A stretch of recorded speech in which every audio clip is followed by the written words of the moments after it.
अस्सलाम वालेकुम नाज़रीन, एक कहावत है कि एक सुबह मगरिब की तरफ जाती हुई एक बूढ़ी मछली की मुलाकात मशरिक़ की तरफ आती हुई दो नौजवान मछलियों से हुई। बूढ़ी मछली ने उनसे दरियाफ्त किया कि नौजवानों, ऊपर पानी कैसा है। उन नौजवान मछलियों ने ताज्जुब से कहा, पानी? ये किस बला का नाम है। नाज़रीन, दरअसल ये कहावत हमें बताती है कि हम जिस चीज़ से घिरे होते हैं हमें उसकी मौजूदगी का एहसास भी नहीं होता। यही हाल हम इंसानों का फॉसिल फ्यूल यानी ज़मीन के अंदर से निकलने वाले ईंधन के बारे में है। सिर्फ आप एक दिन के मामूलात पर गौर करें तो आपको अंदाज़ा होगा कि हम कहाँ कहाँ फॉसिल फ्यूल इस्तेमाल कर रहे हैं। मसलन आज सुबह अगर आपने अपने दांत ब्रश किए तो उस ब्रश में फॉसिल फ्यूल्स यानी पेट्रोलियम मसनूआत प्लास्टिक की शक्ल में मौजूद थे। फिर आपने नाश्ता किया तो उसमें आपने अगर ब्रेड या सीरियल जो भी खाए उनके उगाने में खादें यानी फॉसिल फ्यूल्स इस्तेमाल हुई और उनके काश्त करने में ट्रैक्टर इस्तेमाल हुए होंगे जिसको चलने के लिए पेट्रोलियम मसनूआत की ज़रूरत होती है। और इसके अलावा ट्रैक्टर स्टील से बने होते हैं और स्टील के बनाने में भी फॉसिल फ्यूल इस्तेमाल होते हैं। इसके बाद अगर आपने दोपहर के खाने में कोई गोश्त खाया तो गोश्त हासिल करने के लिए जिस जानवर को पाला गया उसने मीथेन के ज़रिए ग्रीन हाउस गैसेज में इजाफा किया होगा और उस जानवर को खिलाने के लिए चारा इस्तेमाल हुआ होगा जिसके उगाने के लिए फिर फॉसिल फ्यूल्स का इस्तेमाल हुआ। इसके अलावा आपने सुबह जो कपड़े पहने अगर वो काटन के हैं तो कपास के काश्त करने और उगाने में फॉसिल फ्यूल्स इस्तेमाल हुए। अगर काटन नहीं मसनूई धागा है तो उसमें प्लास्टिक का इस्तेमाल हुआ जिसे फॉसिल फ्यूल्स के ज़रिए ही बनाया गया है। फिर आपने अगर टिश्यू पेपर का इस्तेमाल किया हो शायद जिसके लिए दरख्त काटने पड़े होंगे और कार्बन का अखराज हुआ होगा। इसके बाद फिर आपने दफ्तर या स्कूल बाजार जहां भी जाने के लिए गाड़ी का इस्तेमाल किया होगा। अगर वो इलेक्ट्रिक नहीं है तो आपने उसमें फॉसिल फ्यूल्स इस्तेमाल किए होंगे और अगर इलेक्ट्रिक है तो भी ज़्यादा चांसेस यही हैं कि बिजली बनाने के लिए फॉसिल फ्यूल्स ही इस्तेमाल हुए हों। कार या बस के बनाने में फिर स्टील का इस्तेमाल हुआ होगा और प्लास्टिक का इस्तेमाल हुआ होगा, उसमें फिर फॉसिल फ्यूल्स लगे होंगे। इसके बाद आपने जिस सड़क पर सफ़र किया उसके बनाने में सीमेंट इस्तेमाल हुआ जिसके बनने में फ़िज़ा में ग्रीन हाउस गैसेज का इजाफा हुआ और फॉसिल फ्यूल इस्तेमाल हुए। इसके अलावा अगर आप कार और बस की बजाय रेलगाड़ी में सफ़र करते हैं तो पटरी बनाने में स्टील का इस्तेमाल हुआ जिसके बनाने में फॉसिल फ्यूल्स दरकार होते हैं। यही बात साइकिल के बारे में भी दुरुस्त है कि इसके बनाने में स्टील का इस्तेमाल हुआ और साइकिल ट्रैक के लिए सीमेंट का इस्तेमाल हुआ। इसी तरह आप जिस घर में रहते हैं तो आपके चारों तरफ सीमेंट ही सीमेंट है। अगर आपका घर लकड़ी का बना हुआ है तो उस लकड़ी के काटने में तेल से चलने वाली मशीनों का इस्तेमाल हुआ और लकड़ी हासिल करने के लिए ज़ाहिर है दरख्तों को काटा गया। अगर आप घर में एसी या हीटर इस्तेमाल कर रहे हैं तो ना सिर्फ ये फॉसिल फ्यूल से चलने वाली बिजली इस्तेमाल कर रही हैं बल्कि कूलेंट का अगर कुछ हिस्सा फ़िज़ा में शामिल हो रहा है तो वो भी फ़िज़ा को नुकसान पहुंचाने का बायस बन रहा है। आप जिस कुर्सी या चारपाई पर बैठे हैं वो प्लास्टिक या लोहे का बना हुआ है जिसके बनने में फिर फॉसिल फ्यूल इस्तेमाल हुए। तो हकीकत यह है कि ब्रश से लेकर घर बनाने का जो सामान है सब कुछ एक जगह से दूसरी जगह तक पहुंचाने के लिए गाड़ियों का इस्तेमाल हुआ जो फॉसिल फ्यूल्स इस्तेमाल करते हैं और उन गाड़ियों के बनाने में भी फॉसिल फ्यूल्स इस्तेमाल हुआ। यहाँ तक कि ज़मीन से फॉसिल फ्यूल्स निकालने के लिए भी फॉसिल फ्यूल्स का इस्तेमाल हुआ। हकीकत यह है कि हर लम्हे हमारा वास्ता फॉसिल फ्यूल्स से है।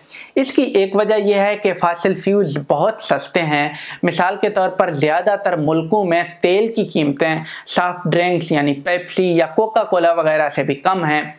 शायद आपको इस बात पर यकीन ना आए क्योंकि बहुत मुश्किल बात है इस पर यकीन करना।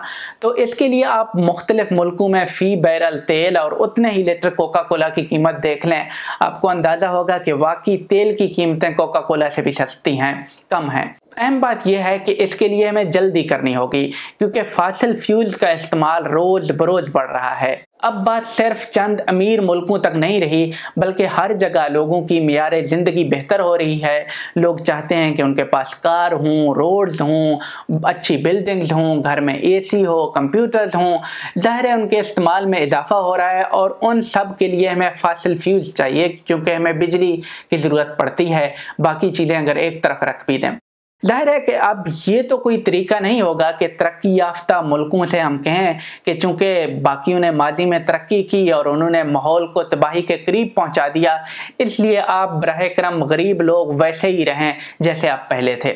मगर अब ये भी कोई रास्ता नहीं है कि आप गरीब मुल्कों पर बोझ डालें कि आप एनर्जी पैदा करने के लिए कोई और महंगी चीज़ें इस्तेमाल करें। अब अमीर ममालिक का हक ये है कि वो ऐसी टेक्नोलॉजी मुतारफ़ कराएं कि जिससे हम साफ एनर्जी पैदा कर सकें और उसकी कीमत भी फॉसिल फ्यूल जितनी सस्ती हो, ताकि तरक्की पजीर ममालिक उनको अडॉप्ट कर सकें। बदकिस्मती से अगर हम तारीख देखें तो इस चीज़ के आसार बहुत कम दिखाई देते हैं कि हम इतनी जल्दी कोई और एनर्जी सोर्स अडॉप्ट करें। हम इंसानी ताकत से कोयला की तरफ आने में कई सदियां लगा चुके हैं और फिर कोयला से तेल की तरफ आने में कई दहाइयां लगी और उसके बाद तेल से गैस की तरफ आने में इसी तरह कई साल लगे। हम एनर्जी की एक शक्ल से दूसरी शक्ल तक जाने में इतना वक्त इसलिए लगाते हैं कि कंप्यूटर प्रोसेसर्स की तरह जिस तरह उनमें ट्रांजिस्टर्स होते हैं, हम उनकी साइज कम करके इनकलाब लाते हैं कि जिससे उनकी पावर कंजम्पशन भी कम हो जाती है और उनसे उनकी स्पीड भी बढ़ती है। एनर्जी सेक्टर में हमारे पास कोई ऐसा रास्ता नहीं है। हम प्रोसेसर की तरह गाड़ियों को लाखों गुना तेज नहीं कर सकते, उनकी एनर्जी की खपत को इस तरह से कम नहीं कर सकते जिस तरह हम मोबाइल के प्रोसेसर्स की एनर्जी कंजम्पशन को कम करते हैं। इसी तरह ये भी मुमकिन नहीं है कि हम किसी रिसर्च के जरिए सोलर पैनल्स को लाखों गुना बेहतर बनाएं ताकि उसी पैनल से हम ज़्यादा बिजली हासिल कर सकें। एक और वजह यह भी है कि ये एनर्जी इंडस्ट्री इतनी जल्दी कोई नई चीज़ कबूल नहीं करती। इसकी वजूहात हैं। मिसाल के तौर पर आप किसी सॉफ्टवेयर कंपनी की मिसाल लें। एक सॉफ्टवेयर बनाने में एक दफ़ा तो मेहनत लगती है, उसके बाद ज़रा बराबर मेहनत नहीं करनी पड़ती। मिसाल के तौर पर अगर माइक्रोसॉफ्ट विंडोज़ 10 या 11 बनाने में मेहनत करती है तो वो सिर्फ एक दफ़ा की मेहनत है। जब एक दफ़ा वो विंडोज़ बना लेते हैं उसके बाद उन्हें कोई मुश्किल नहीं है, कोई मेहनत नहीं है, वो उसी सॉफ्टवेयर की कापीज बेचते जाते हैं। अब अगर उस सॉफ्टवेयर में कोई खराबी है तो यूज़र आपको खुद बताएगा। इसके लिए आपको किसी अथॉरिटी के पास जाने की ज़रूरत नहीं है कि आप अप्रूवल ले लें कि वाकई विंडोज़ ठीक है, आप लॉन्च कर सकते हैं। इस तरह का कोई निज़ाम नहीं है।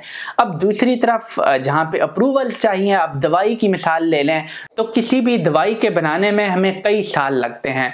उसमें सबसे बड़ी वजह वही अप्रूवल नहीं है, क्योंकि एक सॉफ्टवेयर की तरह आप ये नहीं कह सकते कि आप कहें कि दवाई इस्तेमाल करने वाला खुद बताएगा कि दवाई में क्या क्या खराबियां हैं।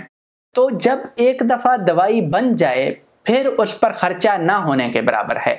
अब इन दोनों मिसालों के बरअक्स आप एनर्जी इंडस्ट्री से मुवाजना करें। एक दफ़ा आप कोयला से बिजली बनाने के लिए कोई प्लांट लगाते हैं तो उस पर पहली बार जितना खर्चा होता है दूसरी बार भी प्लांट लगाने पर उतना ही खर्चा होगा। पहली बार आपको एक प्लांट लगाने में जितना वक्त लगता है दूसरी बार भी एक और प्लांट लगाने में भी तकरीबन उतना ही वक्त लगेगा। इसके अलावा अगर आप कोई नई दरियाफ्त कर लेते हैं तो अगर ये प्लांट 20-30 साल पहले बंद कर दी जाए तो खर्चे भी पूरे नहीं होंगे। इसलिए चाहे नई दरियाफ्त हो भी आप उसको अडॉप्ट करने में देर लगाते हैं। दूसरी तरफ अगर आप मुआशरा को देखें तो मुआशरा भी ऐसी चीज़ों को जल्दी कबूल नहीं करते। फ़र्ज़ क्या आप बिजली से चलने वाली बेहतरीन गीज़र्स बना लें तो लोग अपने गैस के गीज़र छोड़कर नए गीज़र नहीं लेंगे, चाहे खर्चे 1 साल में पूरे होते हों। एक और वजह यह भी है कि जो रेगुलेटर्स हैं या जो कानून हैं वो बहुत पुराने हैं। इसके लिए कोई पुरानी चीज़ ही आसानी से चल सकती है। मिसाल के तौर पर माहौलियाती आलूदगी के बारे में अमेरिका के कवानीन 1970 में बनाए गए थे, जिनमें ग्रीन हाउस गैसेस का आपको जिक्र भी नहीं मिलेगा। तो ये एक बहुत बड़ी वजह है कि ज़ाहिर है ग्रीन हाउस गैसेस को आप इंसेंटिव के तौर पर नहीं पास करा सकते क्योंकि उसका जिक्र ही नहीं है आपके कानून में। आखिरी वजह यह भी है कि ज़्यादातर मुल्क, सियासतदान और आम लोग माहौलियाती तब्दीलियों को सीरियस भी नहीं लेते। इसीलिए उनका गुमान है कि ये कोई बहुत अहम टॉपिक है, ना ये कोई अहम इशू है कि इस पर वक्त सर्फ किया जाए, इस पर बहसें की जाए, इस पर कोई पैसा लगाया जाए, बल्कि वो इसको इग्नोर कर लेते हैं। तो नाज़रीन, आज की गुफ्तगू मैं यहीं समेटने की कोशिश करता हूँ। शायद आपको लगे कि ये नामुमकिन बात है कि हम माहौल के लिए कुछ कर सकें क्योंकि हमारा इन्हिसार इस कदर फॉसिल फ्यूल्स पर है, मगर हकीकत ऐसे नहीं है। बहुत सी ऐसी चीज़ें हैं जो की जा सकती हैं। इस वीडियो का दरअसल मकसद ये था कि आपको ये इदराक हो कि मुश्किलात क्या हैं। किसी भी मसले के हल के लिए बहरहाल अगर हम मुश्किलात को नहीं समझेंगे तो फिर हम उसका हल भी नहीं कर सकते। अगली वीडियो में मैं इंशाल्लाह 5 ऐसी बातें आपके सामने रखूंगा कि जिनका समझना माहौलियाती तब्दीलियों को समझने के लिए बहुत ज़रूरी है। आपकी राय का इंतज़ार रहेगा। आपका बहुत बहुत शुक्रिया।